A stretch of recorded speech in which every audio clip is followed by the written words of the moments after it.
संसार के दोषों का वर्णन।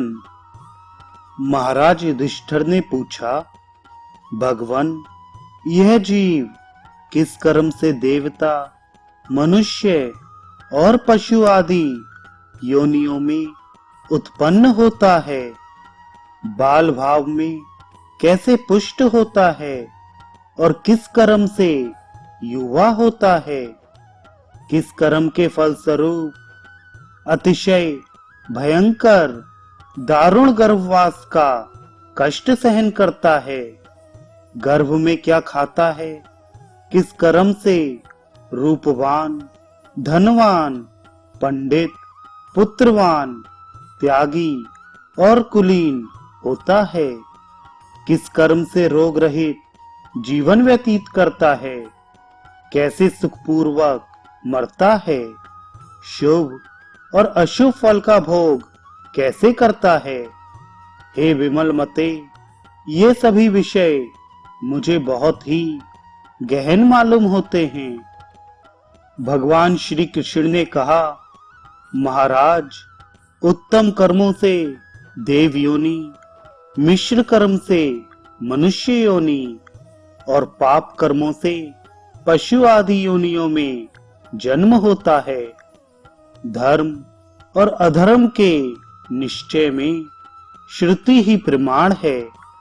पाप से पाप योनि और पुण्य से पुण्य योनि प्राप्त होती है। ऋतुकाल के समय दोष रहित शुक्र वायु से प्रेरित स्त्री के रक्त के साथ मिलकर एक हो जाता है। शुक्र के साथ ही कर्मों के अनुसार प्रेरित जीव योनि में प्रविष्ट होता है। एक दिन में शुक्र और शोणित मिलकर कलल बनता है। 5 रात में वह कलल बुद्धुद्ध हो जाता है। 7 रात में बुद्धुद्ध मांसपेशी बन जाता है। 14 दिनों में वह मांसपेशी मांस और रुधिर से व्याप्त होकर दृढ़ हो जाता है। 25 दिनों में उससे अंकुर निकलते हैं। 1 महीने में उन अंकुरों के 5-5 भाग ग्रीवा, सिर, कंधे, पृष्ठवंश तथा उदर हो जाते हैं। 4 मास में वही अंकुरों का भाग अंगुली बन जाता है। 5 महीने में मुख, नासिका और कान बनते हैं। 6 महीने में दंत पंक्तियां, नख और कान के छिद्र बनते हैं। 7वें महीने में गुदा, लिंग अथवा योनि और नाभि बनते हैं। संधियां उत्पन्न होती हैं और अंगों में संकोच भी होता है। 8वें महीने में अंग प्रत्यंग सब पूर्ण हो जाते हैं और सिर में केश भी आ जाते हैं। माता के भोजन का रस नाभि के द्वारा बालक के शरीर में पहुंचता रहता है। उसी से उसका पोषण होता है। तब गर्भ में स्थित जीव सब सुख दुख समझता है और यह विचार करता है कि मैंने अनेक योनियों में जन्म लिया और बारंबार मृत्यु के अधीन हुआ और अब जन्म होते ही फिर संसार के बंधन को प्राप्त करूंगा। इस प्रकार गर्भ में विचारता और मोक्ष का उपाय सोचता हुआ जीव अतिशय दुखी रहता है। पर्वत के नीचे दब जाने से जितना क्लेश जीव को होता है, उतना ही जरायु से वेष्टित अर्थात गर्भ में होता है। समुद्र में डूबने से जो दुख होता है, वही दुख गर्भ के जल में भी होता है।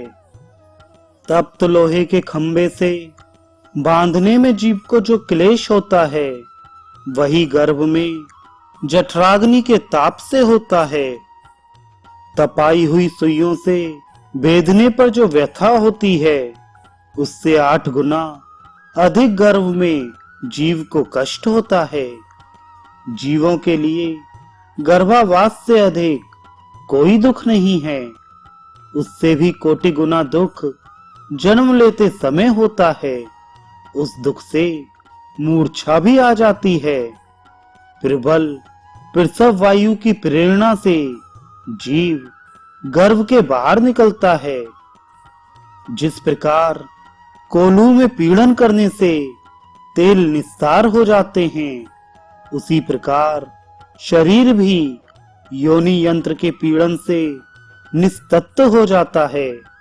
मुख रूप जिसका द्वार है, दोनों ओष्ठ कपाट हैं, सभी इंद्रियां गवाक्ष अर्थात झरोखे हैं। दांत, जिह्वा, गला, वात, पित्त, कफ, जरा, शोक, काम, क्रोध, तृष्णा, राग द्वेष आदि जिसमें उपकरण हैं, ऐसे इस देह रूप अनित्य ग्रह में नित्य आत्मा का निवास स्थान है।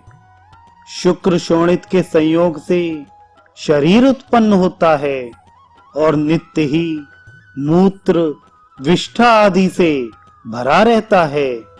इसलिए यह अत्यंत अपवित्र है। जिस प्रकार विष्ठा से भरा हुआ घट बाहर धोने से शुद्ध नहीं होता, इसी प्रकार यह देह भी स्नान आदि के द्वारा पवित्र नहीं हो सकता। पंचगव्य आदि पवित्र पदार्थ भी इसके संसर्ग से अपवित्र हो जाते हैं। इससे अधिक और कौन अपवित्र पदार्थ होगा। उत्तम भोजन, पान आदि देह के संसर्ग से मल रूप हो जाते हैं। फिर देह की अपवित्रता का क्या वर्णन करें। देह को बाहर से जितना भी शुद्ध करें, भीतर तो कफ, मूत्र, विष्ठा आदि भरे ही रहेंगे। सुगंधित तेल देह में मलते रहें, परंतु इस देह की मलिनता कम नहीं होती। यह आश्चर्य है कि मनुष्य अपने देह का दुर्गंध सूंघकर, नित्य अपना मलमूत्र देखकर और नासिका का मल निकालकर भी इस देह से विरक्त नहीं होता और उसे देह से घृणा उत्पन्न नहीं होती। यह मोह का ही प्रभाव है कि शरीर के दोष और दुर्गंध देख सूंघ कर भी इससे गिलानी नहीं होती। यह शरीर स्वभावतः अपवित्र है। यह केले के वृक्ष की भांति केवल त्वक आदि से आवृत और निस्सार है।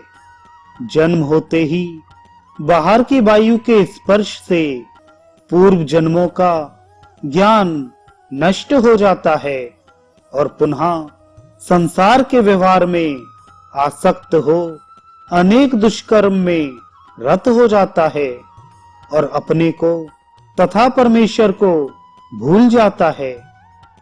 आंख रहते हुए भी नहीं देख पाता, बुद्धि रहते हुए भी भले बुरे का निर्णय नहीं कर पाता। राग तथा लोभ आदि के वशीभूत होकर वह संसार में दुख प्राप्त करता रहता है। सूखे मार्ग में भी पैर फिसलते हैं। यह सब मोह की ही महिमा है। दिव्यदर्शी महर्षियों ने इस गर्भ का वृत्तांत विस्तृत रूप से वर्णन किया है।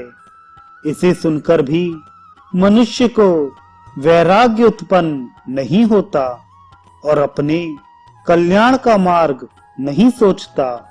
यह बड़ा ही आश्चर्य है। बाल्यावस्था में भी केवल दुख ही है। बालक अपना अभिप्राय भी नहीं कह सकता और जो चाहता है वह नहीं कर पाता। वह असमर्थ रहता है। इससे नित्य व्याकुल रहता है। दांत आने के समय बालक बहुत क्लेश भोगता है और भांति भांति के रोग तथा बाल गृह उसे सताते रहते हैं। वह क्षुधा तृष्णा से पीड़ित होता रहता है, मोह से विष्ठा आदि का भी भक्षण करने लगता है। कुमारावस्था में कर्ण वेद के समय दुख होता है। अक्षरारंभ के समय गुरु से भी बड़ा ही भय होता है। माता पिता ताड़न करते हैं। युवावस्था में भी सुख नहीं है। अनेक प्रकार की ईर्ष्या मन में उपजती है। मनुष्य मोह में लीन हो जाता है। राग आदि में आसक्त होने के कारण दुख होता है। रात्रि को नींद नहीं आती और धन की चिंता से दिन में भी चैन नहीं पड़ता। स्त्री संसर्ग में भी कोई सुख नहीं। कुष्ठी व्यक्ति के कोड़ में कीड़े पड़ जाने पर जो खुजलाहट होती है, उसे खुजलाने में जितना आनंद होता है, उससे अधिक कामी व्यक्ति को स्त्री से सुख नहीं मिलता। इस तरह विचार करने पर मालूम होता है कि स्त्री में कोई सुख नहीं है।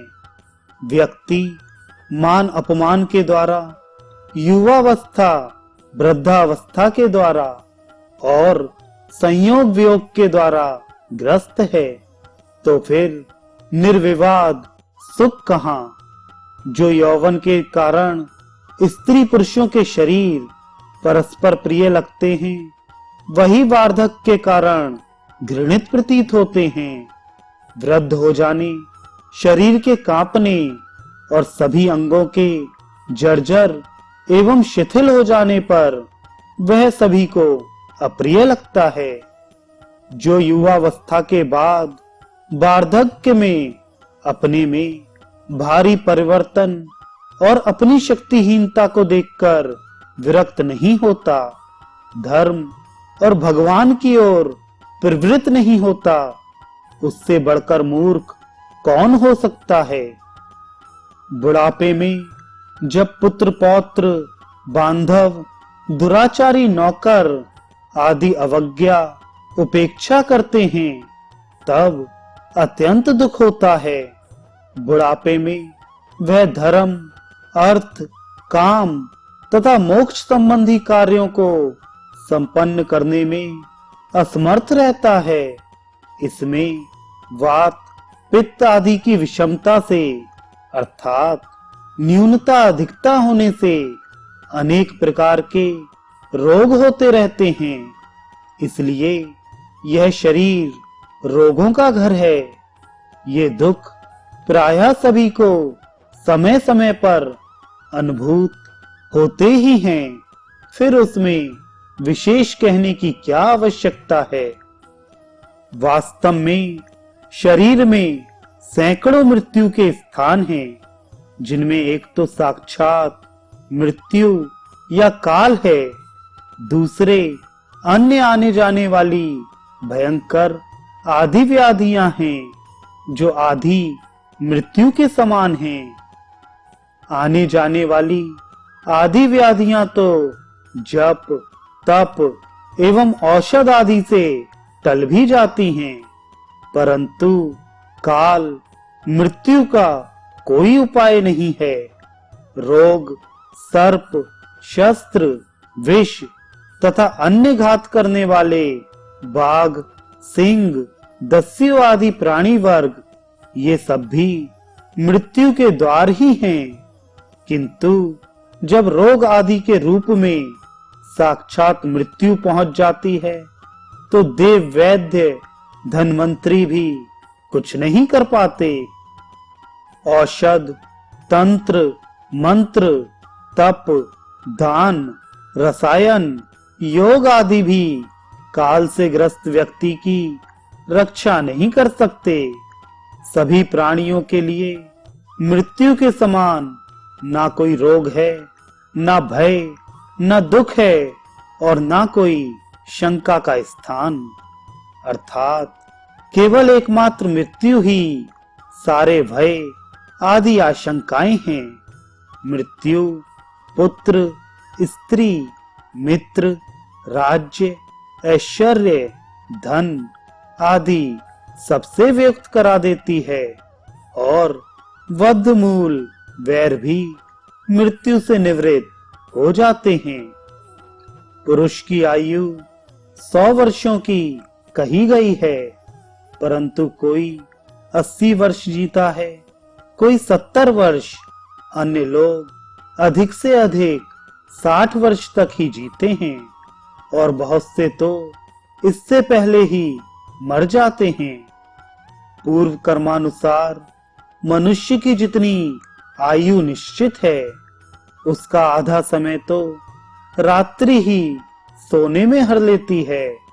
20 वर्ष बाल्य और बुढ़ापे में व्यर्थ चले जाते हैं। युवा अवस्था में अनेक प्रकार की चिंता और काम की व्यथा रहती है, इसलिए वह समय भी निरर्थक ही चला जाता है। इस प्रकार यह आयु समाप्त हो जाती है और मृत्यु आ पहुंचती है। मरण के समय जो दुख होता है उसकी कोई उपमा नहीं।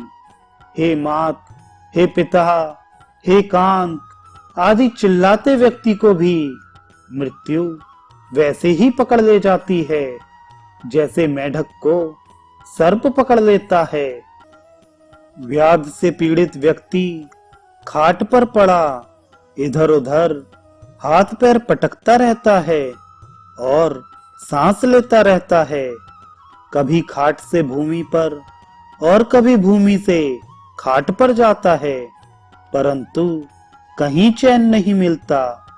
कंठ में घर घर शब्द होने लगता है, मुख सूख जाता है, शरीर मूत्र विष्ठा आदि से लिप्त हो जाता है। प्यास लगने पर जब वह पानी मांगता है तो दिया हुआ पानी भी कंठ तक ही रह जाता है। वाणी बंद हो जाती है, पड़ा पड़ा चिंता करता रहता है कि मेरे धन को कौन भोगेगा, मेरे कुटुंब की रक्षा कौन करेगा।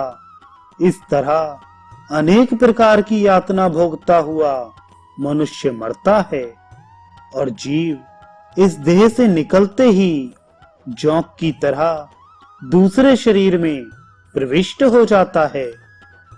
मृत्यु से भी अधिक दुख विवेकी पुरुषों को याचना अर्थात मांगने में होता है। मृत्यु में तो क्षणिक दुख होता है, किंतु याचना से तो निरंतर ही दुख होता है। देखिए, भगवान विष्णु भी बलि से मांगते ही वामन हो गए। फिर और दूसरा है ही कौन जिसकी प्रतिष्ठा याचना से ना घटे। आदि मध्य और अंत में दुख की ही परंपरा है। अज्ञानवश मनुष्य दुखों को झेलता हुआ कभी आनंद नहीं प्राप्त करता। बहुत खाए तो दुख, थोड़ा खाए तो दुख, किसी समय भी सुख नहीं है। क्षुधा सब रोगों में प्रबल है और वह अन्न रूपी औषधि के सेवन से थोड़ी देर के लिए शांत हो जाती है, परंतु अन्न भी परम सुख का साधन नहीं है। प्रातः उठते ही मूत्र विष्ठा आदि की बाधा, मध्याह्न में क्षुधा तृषा की पीड़ा और पेट भरने पर काम की व्यथा होती है। रात्रि को निंद्रा दुख देती है। धन के संपादन में दुख, संपादित धन की रक्षा करने में दुख, फिर उसके व्यय करने में अतिशय दुख होता है। इससे धन भी सुखदायक नहीं है। चोर, जल, अग्नि, राजा और स्वजनों से भी धन वालों को अधिक भय रहता है। मांस को आकाश में फेंकने पर पक्षी, भूमि पर कुत्ते आदि जीव और जल में मछली आदि खा जाते हैं।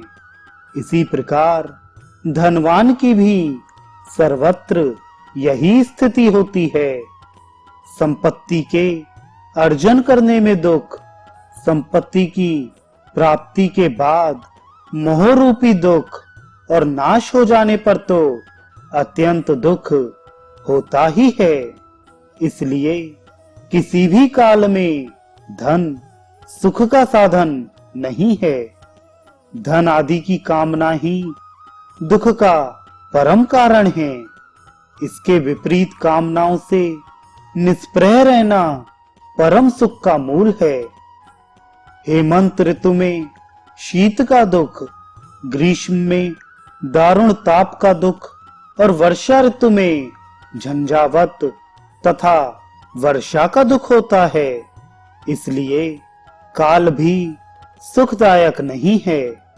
विवाह में दुख और पति के विदेश गमन में दुख, स्त्री गर्भवती हो तब दुख, प्रसव के समय दुख, संतान के दंत नेत्र आदि की पीड़ा से दुख। इस प्रकार स्त्री भी सदा व्याकुल रहती है। कुटुंबियों की यह चिंता रहती है कि गौ नष्ट हो गई, खेती सूख गई, नौकर चला गया, घर में मेहमान आया है, स्त्री के अभी संतान हुई है, इसके लिए रसोई कौन बनाएगा, कन्या के विवाह आदि की चिंता। इस प्रकार हजारों चिंताएं कुटुंबियों के कारण लगी रहती हैं, जिनसे उनके शील, शुद्ध बुद्धि और संपूर्ण गुण नष्ट हो जाते हैं। जिस तरह कच्चे घड़े में जल डालते ही घट के साथ जल नष्ट हो जाता है, उसी तरह गुणों सहित कुटुंबी मनुष्य का देह नष्ट हो जाता है। राज्य भी सुख का साधन नहीं है। जहां नित्य संधि विग्रह की चिंता लगी रहती है और पुत्र से भी राज्य के ग्रहण का भय बना रहता है, वहां सुख का लेश भी नहीं है। अपनी जात से भी सबको भय होता है।